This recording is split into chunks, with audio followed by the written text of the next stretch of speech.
Ok, bonjour à tous, ça fait très bizarre. J'ai l'impression que j'ai pas fait ça depuis des années et en fait c'est pas si faux. Je suis contente de revenir à mon rythme, un peu de revenir à la maison aussi, d'avoir ce truc de refaire des choses plus proches de vous dans la communication parce que je pense que c'est ce qui nous a manqué le plus, vous et moi, ces dernières années, d'avoir cette proximité qu'on avait instaurée ensemble. Déjà, vous avez vu ma maison, donc c'était une rentrée des classes pour moi où j'étais très contente de vous présenter mon nouveau nid. Et j'aime bien faire ces sortes de FAQ qui permettent de faire table rase et de vous expliquer tout ce qui s'est passé. Donc j'ai fait une petite story voilà sur Instagram où je vous ai demandé voilà de me poser des questions. Alors c'est un concept qui vous plaît beaucoup, j'en ai fait deux et c'est le genre de vidéo que j'aime bien mais qui me fait aussi peur. Je décide dans ces vidéos de vous parler vraiment à cœur ouvert et de vous dire des choses que je n'ai jamais dites ou que je garde en moi depuis un moment et que cette fois je lâche quoi.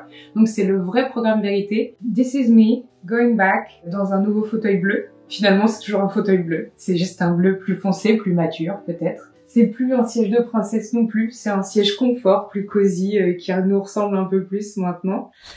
On va commencer par le plus général. Est-ce que tu vas mieux? Tu te sens prête à reprendre? Alors, est-ce que je vais mieux? Oui. Oui, je vais mieux. J'ai une période très très sombre qui a duré vraiment, je pense qu'on peut compter en années en fait. J'ai vécu des épreuves qui étaient pas simples, entre la perte d'un bébé, comme vous le savez déjà, le troisième infarctus de mon papa qui a failli être fatal, il y a eu ma séparation, il y a tout ce qui concerne aussi la garde de mon fils, il y a eu un déménagement, il y a plein de choses aussi on et off et ouais franchement c'était dur, j'ai perdu pied et je suis rentrée dans un truc où je savais plus trop qu'est-ce que j'aimais pas, je me connaissais plus, je me reconnaissais plus et c'est vrai que c'est dur en fait de se lever le matin et de faire autre chose que d'être maman. Pendant un moment ça a été dur pour moi d'être autre chose qu'une maman. Et là je commence à me reconnecter un peu, je recommence à reprendre un peu soin de moi. Je me suis fait belle pour aujourd'hui. Voilà, de recommencer à m'habiller, d'enlever un peu les jogs et tout ça. Je reste quand même moi, hein, mais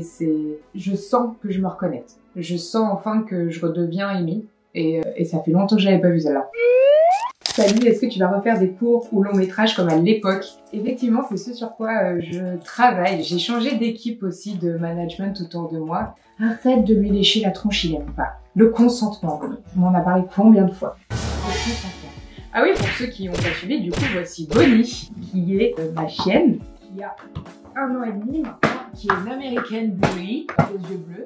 Et le boom que vous entendez, c'est sa queue qui tape contre la table basse. Et Bonnie vient d'une association qui s'appelle Une Truffe en Toi. Et ça a été le coup de cœur. Et je suis devenue marraine de cette association que je vous invite à découvrir. Voilà, ce sont des filles super qui vont chercher des petites créatures adorables comme ça, qui leur correspondent plus. This is Bonnie.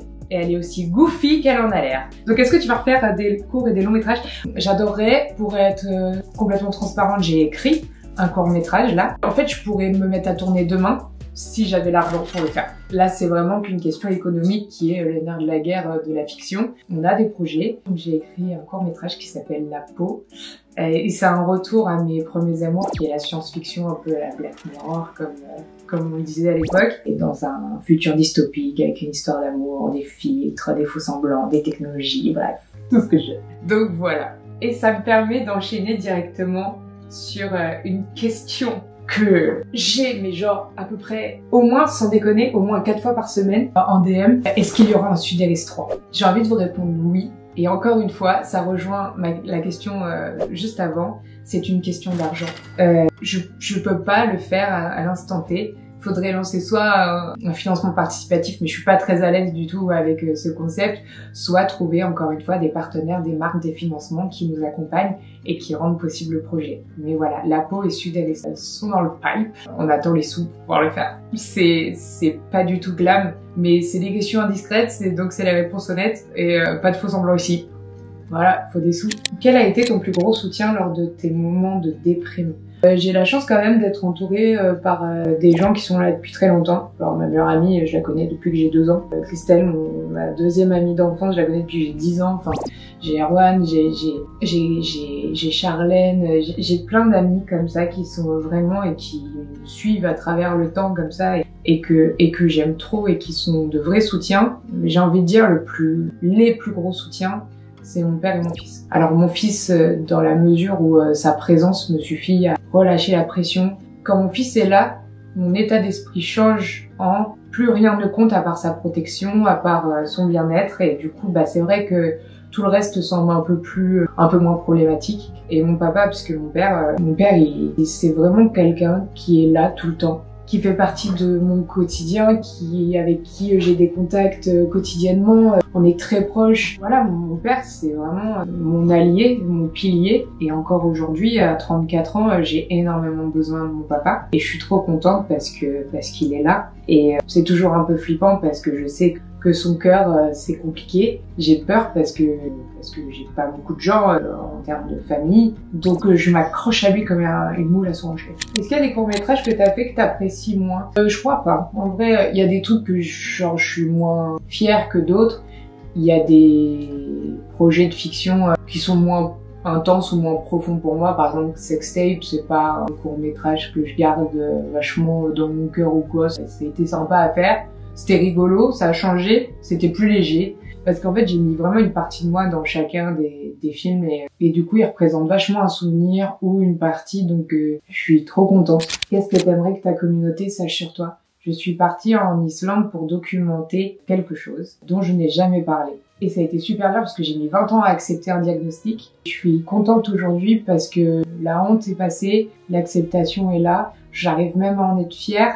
Et je me dis qu'il y a quelques années, j'ai fait une vidéo sur l'hypersensibilité qui est en fait complètement une des caractéristiques de ma vraie pathologie en tout cas, et qui a lancé un petit mouvement. Voilà, il y a plein de gens qui se sont reconnus, à qui ça a fait du bien. Je parle de ce qu'il y a il y a 5 ans, quand j'en parlais il y a 5 ans. Il y a quelque chose que j'ai envie que vous sachiez sur moi, j'ai envie de le faire bien, parce que j'ai envie de le faire de la belle manière, de la bonne manière. Comme la honte est passée et tout ça, aujourd'hui, avec la maturité que je peux avoir du haut de mes 34 ans, d'être devenue maman, j'ai très envie de prendre ça à cœur et d'être une voix parmi d'autres qui permettent de libérer à l'esprit d'autres, la parole d'autres. C'est hyper important et c'est quelque chose auquel je tiens beaucoup. Quelle a été l'épreuve la plus dure en tant que maman? Tout est dur et tout est facile en tant que maman, je trouve. Je pense que le plus dur, je suis extrêmement proche de mon fils. On est très fusionnels. Tout le monde l'appelle le koala.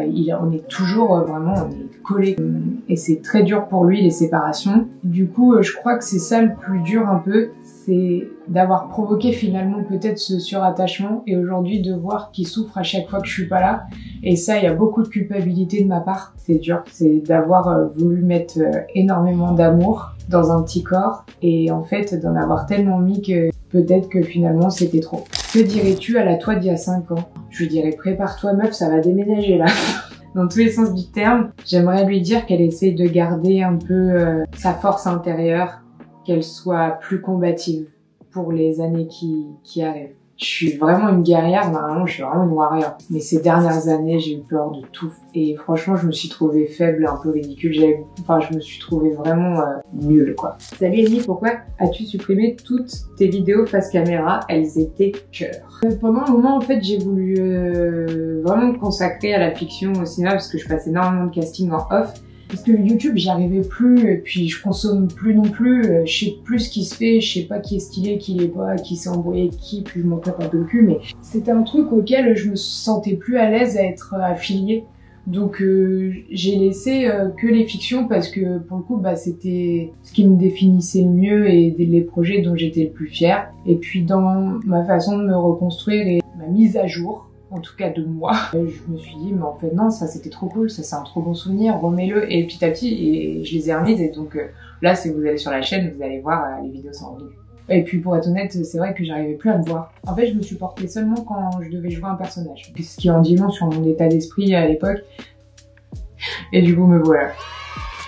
Avec Oda, il s'est passé quoi pour tout arrêter si brutalement? Plein de bisous et de force. Je prends cette question-là, mais comme ça je vais répondre de manière globale parce que j'ai reçu énormément de questions. Il s'est passé tout simplement qu'il y avait de moins en moins d'amour Il y avait de moins en moins d'affection. On avait vraiment l'impression à la fin d'être vraiment des colocataires. Et on avait des désaccords vraiment profonds sur des choses qu'on n'avait pas forcément pris en considération avant de devenir parents. Et en fait, je me suis rendu compte que de dispute en dispute, j'étais en train de perdre mon ami. Et petit à petit, lui était beaucoup moins heureux, je le voyais, et moi j'étais pas heureuse non plus. Et en fait, quand on aime sincèrement quelqu'un, on n'a pas envie qu'il soit malheureux. Et vraiment, en plus, aujourd'hui, voilà, on est dans une époque vraiment super où on se dit toujours...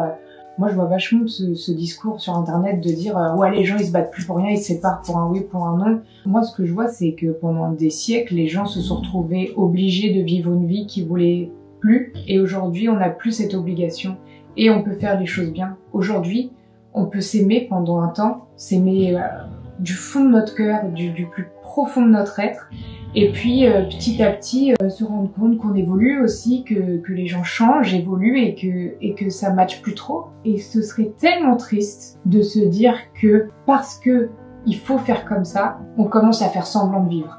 C'est quoi le secret pour rester ami avec son ex? Bah nous, notre secret, ça a été notre enfant. Je sais pas comment ça se serait passé si on n'était pas parents. Franchement, j'en sais rien. Le secret, c'est le recul, je pense, le souvenir, se rappeler pourquoi on a aimé cette personne, pourquoi elle était si particulière. Le respect, c'est trop important. Se respecter soi, respecter les autres, c'est la base la plus fondamentale. Et c'est ce que j'essaie d'apprendre à mon fils. Le respect, la politesse, la gentillesse. On parle beaucoup de trucs niais, puis c'est un peu stylé d'être bad bitch et tout. Enfin, c'est ce truc, moi, que je trouve d'un ridicule. J'ai beaucoup de mal avec ça. En fait, c'est devenu stylé d'être la garce du lycée. La nana qui marche au ralenti, qui regarde tout le monde de haut et qui chie sur tout le monde. Moi, je hais ça. Je déteste ça. C'est hyper cool d'être gentil. C'est pas niais, c'est pas ridicule. La personne qui est ridicule, c'est celle qui rigole de l'autre. Parce que quand on la regarde, mais putain, mais ces gens, c'est d'une bêtise sans nom. Et quand ils se retourneront sur leur vie et qu'ils se souviendront de ça,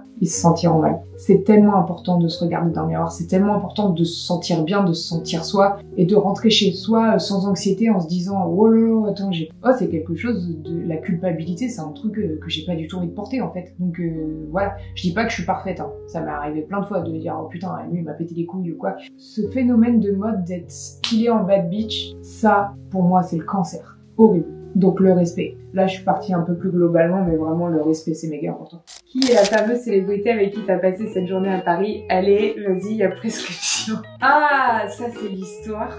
Oh, qui a vraiment, comment on dit, remué la France, au moins. Ah, est-ce que je vais faire ça? Ah oui, il m'en voudra pas, c'était il y a des années, c'était une petite amourette et en plus c'était vraiment super et une personne extraordinaire. Voilà, donc il y a quelques années, j'ai eu une petite aventure avec Skylar Astin, donc voilà, qui est un vrai gentleman et comme il parle pas du tout français, et il saura pas que je l'ai dit. Oh, la question aussi à 3 millions d'euros. As-tu retrouvé l'amour? Écoutez, pendant un bon moment là, je me suis pas du tout posé la question. Pour être honnête, c'était pas du tout à l'ordre du jour. Déjà, j'avais envie de retomber amoureuse de moi. Ça, c'était hyper important. Petit à petit, je suis en train de le refaire et de me rappeler pourquoi je m'aime bien. Aujourd'hui, je suis un peu amoureuse de moi. L'amour, non. Enfin, je sais que Ryan Gosling essaye de quitter Eva Mendes depuis un moment, il arrive pas à lui dire.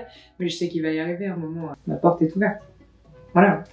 Et j'ai vu aussi une question, comment tu gères la garde partagée? Alors on n'a pas une garde partagée, en vérité j'ai la résidence principale. Notre fils a la résidence principale chez moi, au rythme d'un week-end sur 2. Quand il l'a pas le week-end, il l'a un soir dans la semaine. En fait, il passe du temps à la maison, donc en fait, c'est juste qu'ici c'est un peu le QG, ma maison. Donc sur le papier, effectivement, j'ai la garde de notre fils, mais Dao est là très souvent, et puis il me demande s'il peut le prendre pour l'emmener à l'escalade ou l'emmener faire des activités, donc en fait, il passe énormément de temps avec son père. Et je suis contente qu'on parle de la garde partagée parce que on le fait bien, du coup, parce que si c'est le sentiment que vous avez, ça veut dire que vraiment, bah, on a réussi encore une fois. Qu'est-ce qui t'aide et t'a aidé à combattre la dépression? J'ai un traitement. Je suis sous antidépresseur depuis maintenant 2 ans et stabilisée, mais j'ai eu un traitement très très lourd, à coup de vraiment 5 médocs par jour. C'était vraiment costaud. Là aujourd'hui, j'ai un traitement beaucoup plus raisonnable, beaucoup plus bas et qui est adapté à ce que j'ai. Moi, les médicaments, là, ouais, je pense qu'ils m'ont sauvé la vie. À côté de ça, moi je suis suivie par une psychiatre et j'ai aussi une thérapeute qui a changé beaucoup de choses dans ma vie, qui me fait beaucoup de bien et que j'apprécie énormément. J'ai beaucoup avancé avec elle. Oui, ça fait plus d'1 an que je suis en thérapie avec elle et c'est la première fois que je trouve une thérapeute qui me correspond vraiment. Pour ceux qui connaissent, elle bosse aussi avec l'énéagramme, donc les profils de personnalité, donc ça c'est très intéressant. Si vous êtes curieux, je suis une personne de type 8. Voilà.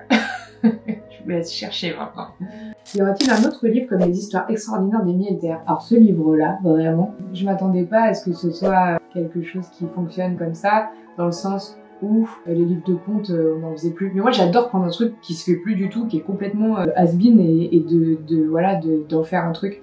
Pour l'instant c'est pas du tout en projet, mais je serais pas contre l'idée d'en reproposer. J'ai adoré faire ça. Il y aura un tome 2 du livre Animal, évidemment. Il y a même un tome 3, c'est une trilogie. Et le tome 2 est terminé, donc je suis trop fière. Il va sortir au printemps, je crois. Donc vraiment, ça arrive très vite là. Et puis il va falloir que je me mette sur le tome 3. Et si je suis vraiment honnête, j'arrive pas à me décider du destin de mes personnages. C'est terrible. Mais Animal, c'est mon projet le plus abouti depuis que je suis dans le milieu artistique, parce que j'ai jamais poussé en tout cas un taf aussi loin. Donc je suis trop contente du Animal. J'aime trop cet univers et vos retours, ils m'ont fait tellement kiffer. C'est trop bien, on est en train d'inventer une vraie communauté autour du Animal et ça c'est inespéré. Quel est ton organe pour gérer au quotidien avec ton boubou? J'en ai 2 et parfois je m'en sors pas. Alors je te rassure, j'en ai 1 et parfois je m'en sors pas non plus. Mais aujourd'hui, j'ai une nounou qui m'accompagne au quotidien et qui est super, que j'adore, donc c'est plus pratique, c'est vrai. Et puis petit à petit, en fait, les choses trouvent vachement bien leur place. Donc en fait, tout le monde est au courant de mon planning. En fait, bizarrement, je suis beaucoup plus productive et je suis beaucoup plus performante quand c'est la galère. Quand tout est trop calme, trop simple, en fait, je procrastine et je fous rien. Je suis une personne qui a besoin d'être stimulée, je crois. Donc en fait, ça me va. Mais ça veut pas dire que c'est facile tout le temps. Hein. Il y a des moments, je me retourne, je fais... Et après j'y retourne et je dis allez, ça va aller. 5 ans après ta vidéo sur ce sujet, comment gères-tu ton hypersensibilité aujourd'hui? Beaucoup mieux.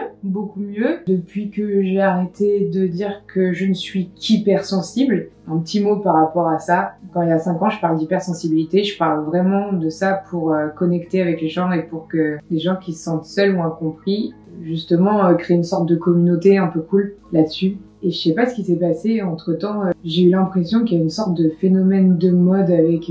Alors attention, c'est à prendre avec des pincettes ce que je dis, mais c'est pas une critique envers ceux qui disent qu'ils le sont. C'est plutôt mettre en avant en fait les vrais problèmes de société qu'on a, c'est-à-dire que l'autodiagnostic c'est pas normal, c'est impossible de s'autodiagnostiquer. Faut pas le faire. Ça veut dire que les gens peut-être n'ont pas les moyens ou n'osent pas aller consulter. Et ça mène en fait à de la désinformation et parfois à se dire par exemple moi je me sens hypersensible et en fait non, ça se trouve t'es autre chose et t'as besoin d'un accompagnement autre et tu passes complètement à côté. Qu'est-ce qui a changé en toi après ton voyage seul? Beaucoup de choses. Moi les voyages ils m'ont souvent aidé à me reconnecter à moi au vrai moi. Quand on prend plus de risques, on commence à se mettre dans une sorte de pseudo-confort qui fait qu'on perd vachement confiance en soi. Moi, je fais vraiment partie des gens qui pensent que c'est hyper important de se foutre dans la mouise et de se foutre en difficulté pour progresser dans la vie, pour avancer. Donc là, je sentais que, je rentrais dans un truc où sortir de chez moi était compliqué. Vraiment sortir à l'extérieur, tout était un danger pour moi, je me sentais pas bien, j'avais pas envie. Genre, si je devais sortir le jeudi, par exemple, déjà, je programmais très peu de choses, et si en plus on est lundi et que c'est jeudi, je vais y penser toute la semaine au fait que jeudi, je dois faire un truc. Et c'était source d'anxiété. Et partir seul en voyage, c'est sauter dans le truc en me disant, allez, t'es dans un pays étranger, t'es toute seule, démerde-toi, va parler aux gens, reprends le volant. Parce que même ça, même conduire, me stressait et je n'arrivais plus à conduire.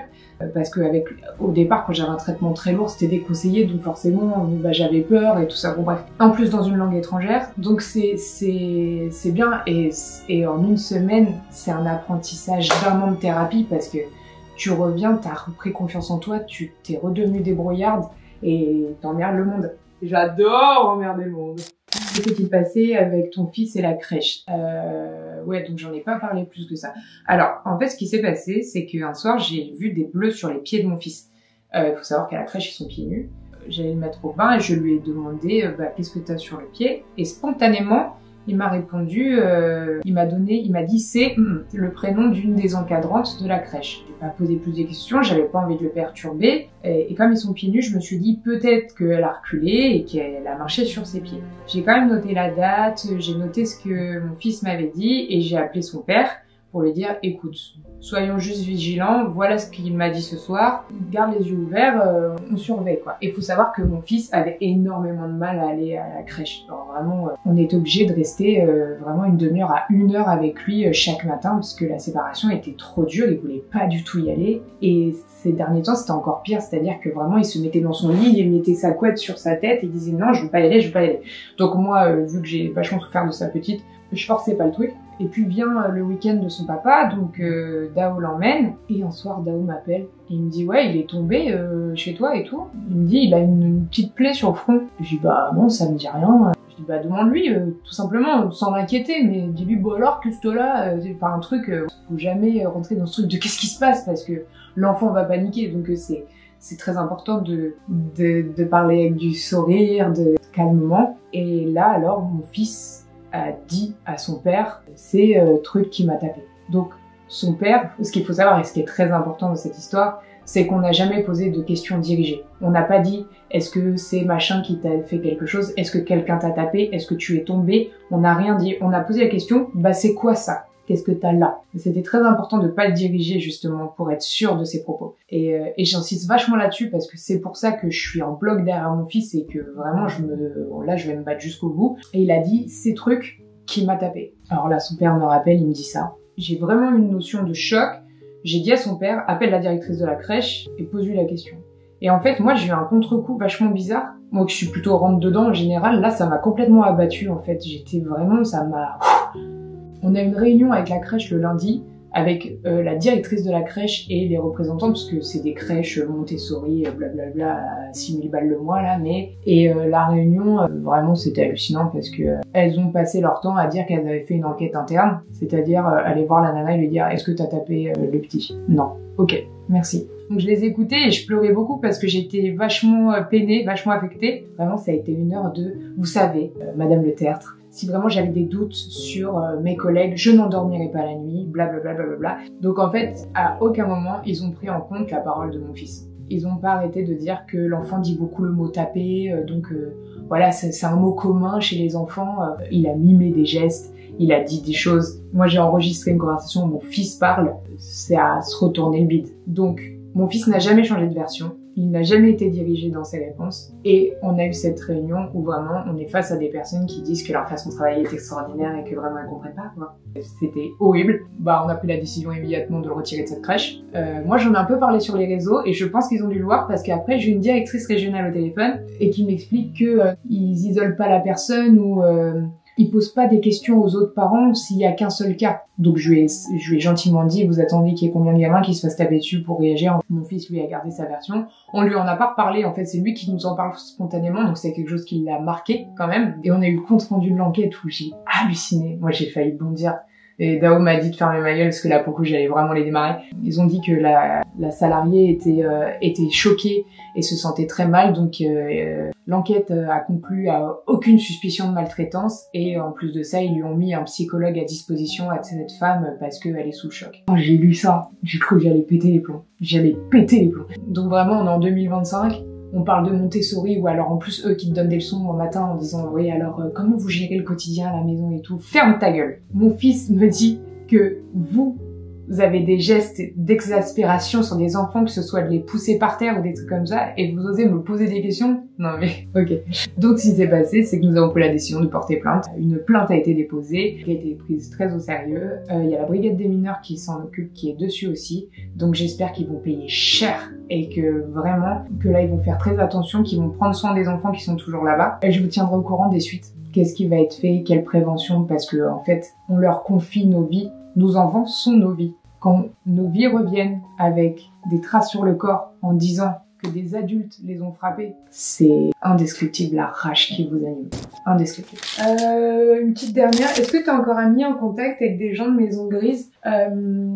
Alors, je vais pas prendre cet exemple précisément, mais de manière générale, il y a très peu de gens qui m'ont donné des nouvelles en vérité, et à qui j'en ai donné aussi, parce qu'on parle souvent de « ouais, les gens m'ont laissé tomber », mais en fait, on a aussi laissé tomber les gens. Moi, j'allais tellement mal que je me suis vachement isolée. C'est vrai que ça a fait un peu le ménage. Il y a des gens qui se sont vachement bagarrés pour être présents. Je pense notamment à Juliette Katz, donc, qui fait partie des gens qui ont été vachement présents et qui ont insisté pour me faire parler et qui ont eu raison parce que j'arrivais pas à parler, je me sentais pas bien et j'arrivais pas à discuter. Voilà, je suis un peu sauvage quand même comme personne et c'est vrai que je suis difficile d'accès quand je vais mal. Donc il y a des gens qui m'ont pas donné de nouvelles tout simplement et puis du coup j'ai pas cherché à en avoir. Il y a des gens qui ont tenté une fois, j'étais pas là et ils ont pas retenté, donc je pense que c'est un peu la même chose que la première, c'est-à-dire ils s'en foutent un peu. Et puis il y a ceux qui se sont un peu bagarrés, donc forcément je pense à Juliette, je pense à Audrey, je pense à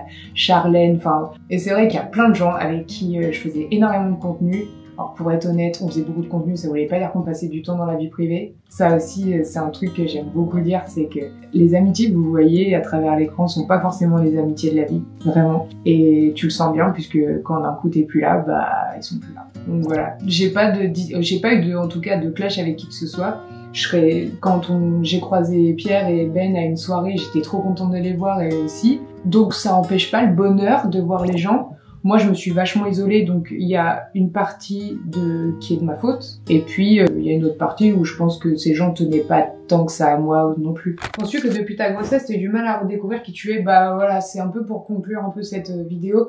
C'est vraiment ce que je vous ai dit toute la vidéo aussi, c'est que ma grossesse a eu un gros impact sur moi. Devenir maman, j'ai eu beaucoup de mal à être autre chose qu'une maman. Là, je commence enfin à évoluer parce que mon fils est plus grand aussi, il a 2 ans et demi, il commence à être vachement indépendant sur plein de choses. Donc il gagne en autonomie, il est vraiment rigolo. Puis j'ai des échanges super avec lui où il commence à me faire des blagues et tout, donc on s'éclate vraiment. Et je pense que ça aide de voir qu'il est moins fragile aussi, malgré ce qu'on vient de traverser.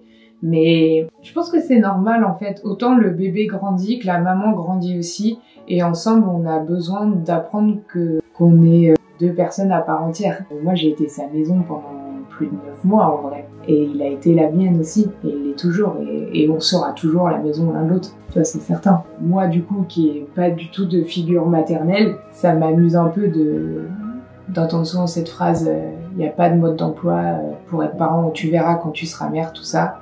Aujourd'hui je suis maman et je peux dire que j'ai jamais aussi peu compris la maltraitance. Comment tu as fait pour avoir une maison aussi magnifique? Je me suis endettée beaucoup. En fait, toutes ces dernières années, j'ai beaucoup travaillé. J'ai eu la chance d'avoir des collaborations qui m'ont permis de gagner des sous, et j'ai tout mis de côté et j'ai tout mis de côté pour offrir un nid à mon fils. Alors maintenant c'est le stress parce que du coup j'ai vidé vachement les caisses, mais je suis trop contente parce que cette maison, on s'y sent trop bien quoi. C'est ma maison Aristocha parce que ça ressemble un peu devant à la maison de Madame de Bonne Famille.